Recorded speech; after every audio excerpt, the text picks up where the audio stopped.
Bueno, la clase de hoy va a versar sobre la expresión de genes o cómo se regula la expresión de genes, y hoy específicamente lo vamos a ver en las células procarióticas. La clase va a estar dividida en dos partes, porque el mecanismo de regulación involucra dos procesos y nos vamos a abocar a un modelo experimental que fue el primer modelo que se encontró por el cual se puede conocer cómo un gen se expresa. Y bueno, evidentemente los primeros genes de los cuales se conoció su mecanismo de regulación fueron genes bacterianos, o sea, genes procarióticos. Bien. Ustedes en la clase anterior vieron cómo es que se fabrica una proteína a partir de una secuencia genómica, es decir, a partir de un gen. En el caso de, si hablamos de una proteína, ese gen se va a transcribir en un ARN mensajero, el cual después va a ser traducido a proteínas. En ese proceso intervienen otros... hay se tienen que tener en cuenta, digamos, diferentes premisas. La primera, en el RNA mensajero está contenida la información que está a su vez contenida en la cadena codificante del DNA del gen. Es decir, ¿cómo es que esa información está contenida? Bueno, ustedes saben ya que cada aminoácido es codificado por un triplete de bases y ese triplete se denomina codón. Es decir, en el RNA mensajero hay una serie de codones, cada uno de los cuales codifica para un aminoácido. Tengan el concepto de que varios codones pueden codificar para un mismo aminoácido, y eso se debe a que el código genético es degenerado.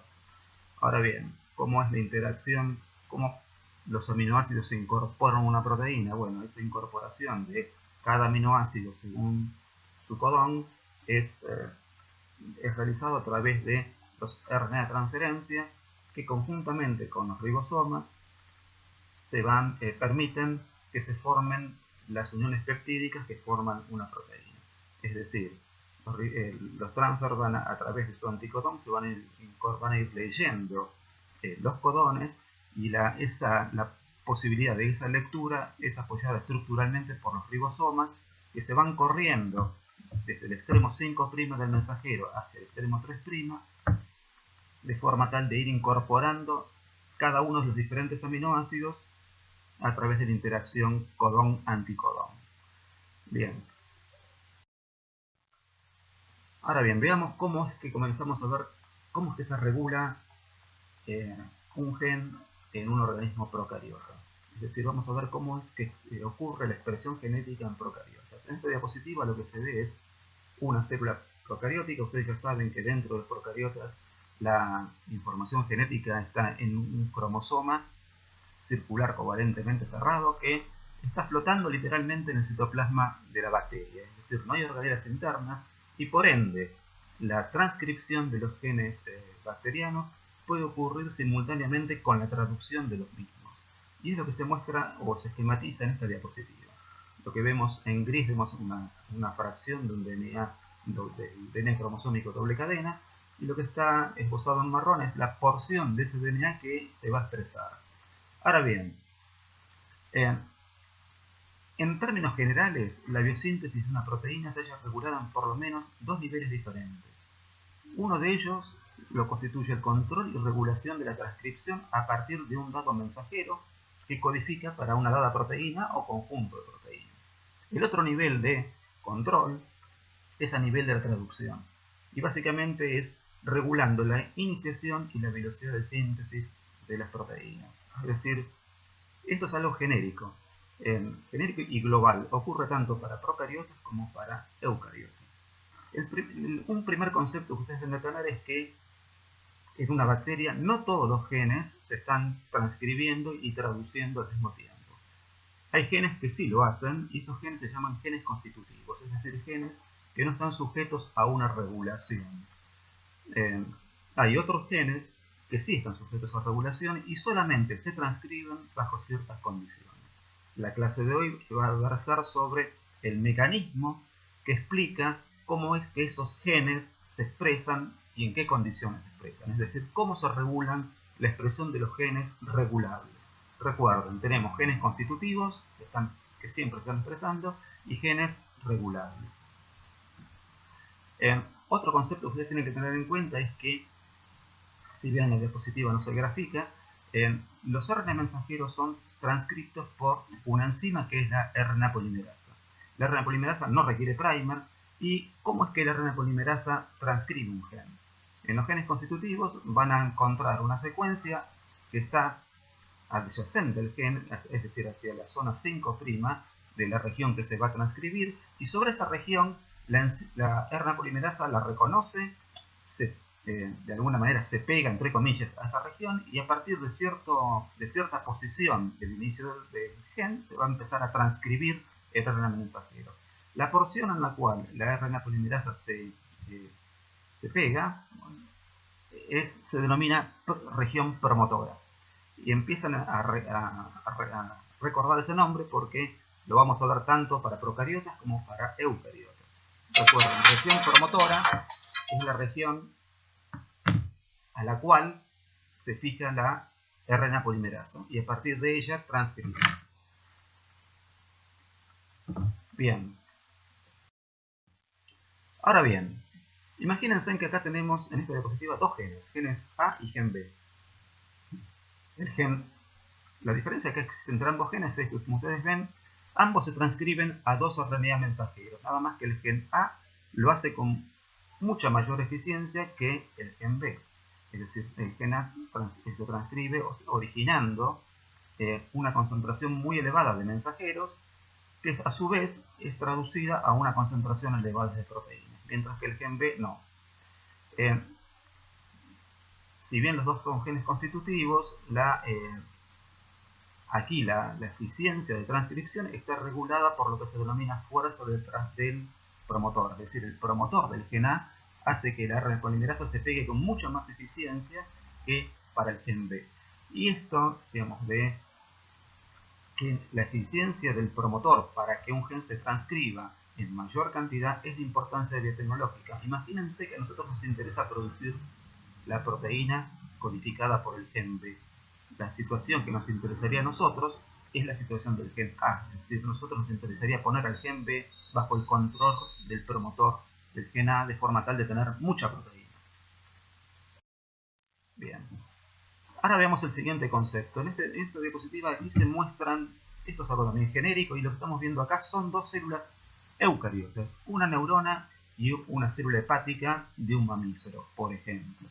Fíjense en lo siguiente, el concepto es, tanto la neurona como la célula hepática son morfológicamente y funcionalmente totalmente distintas. Ahora bien, el DNA de las células, de la neurona y de la célula hepática es exactamente el mismo. ¿Y eso qué quiere decir? Ambas células de alguna manera tienen una morfología y una función específica. ¿Por qué? Porque se han diferenciado. Y esa diferenciación ocurre en tiempo y en el espacio, consecuencia de que ciertos conjuntos de genes se expresan en la neurona y otros conjuntos de genes se expresan en la célula hepática. Pero recuerden, el genoma de ambas células es el mismo, nada más que la expresión de los genes es diferencial. Hay un proceso de diferenciación que consiste en una expresión diferencial de un conjunto de genes en una célula y de otro conjunto de genes en otra célula. Y eso va a ocurrir en el tiempo y en el espacio. En este experimento lo que se demuestra, esto es algo bastante interesante, y es que tanto en procariotas, eucariotas, y cuando hablo de eucariotas hablo de animales y plantas, lo que se demuestra en este experimento es que la información contenida en el núcleo de una célula diploide de un organismo adulto o de un organismo ya formado, esa información contiene toda la información genética que podría de alguna manera regenerar ese organismo si uno la saca del organismo, la cultiva y de alguna manera la coloca en un ambiente desdiferenciado. Vemos el experimento del sapo en detalle. Lo que se hace en esta diapositiva es tomar de la piel del sapo unas células de piel, es decir, son células diploides, y de alguna manera se las cultiva in vitro. Esto es algo que se realiza en un laboratorio, simplemente se toman células, se las coloca en una placa de Petri en la cual hay un medio de cultivo que permite que esas células se dividan y que crezcan in vitro. El paso siguiente es tomar de alguna de esas células sus núcleos.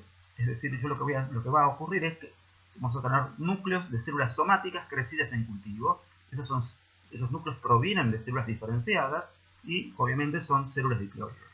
El paso siguiente es introducir el núcleo de esas células somáticas dentro de otra célula que es una célula desdiferenciada, como por ejemplo un huevo no fertilizado, es decir, dentro del óvulo de una hembra sapo. Es decir, lo que se hace es se toma el óvulo de una hembra, se le saca su núcleo, ese núcleo es un núcleo haploide, como es una célula gamética, es una célula totalmente desdiferenciada.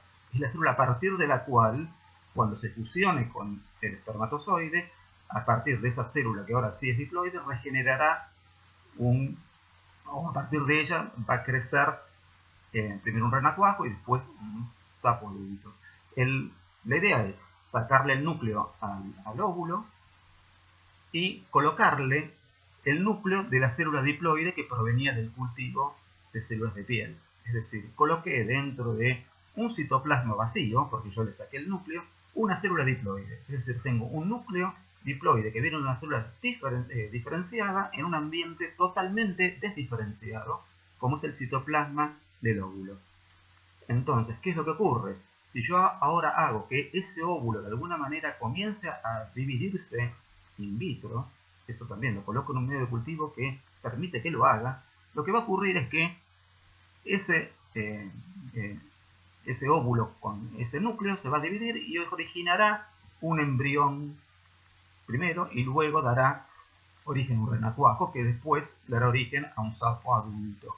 Entonces, lo que estamos viendo es que la información que estaba en las células somáticas de la piel del sapo contiene toda la información que permitiría regenerar el organismo adulto. Es decir, que en nuestras células, de alguna manera, nosotros tenemos una información que se ha diferenciado, pero que se puede desdiferenciar y volver a originar nuevas células, como en este caso a partir de un ambiente de una célula desdiferenciada, una célula germinal.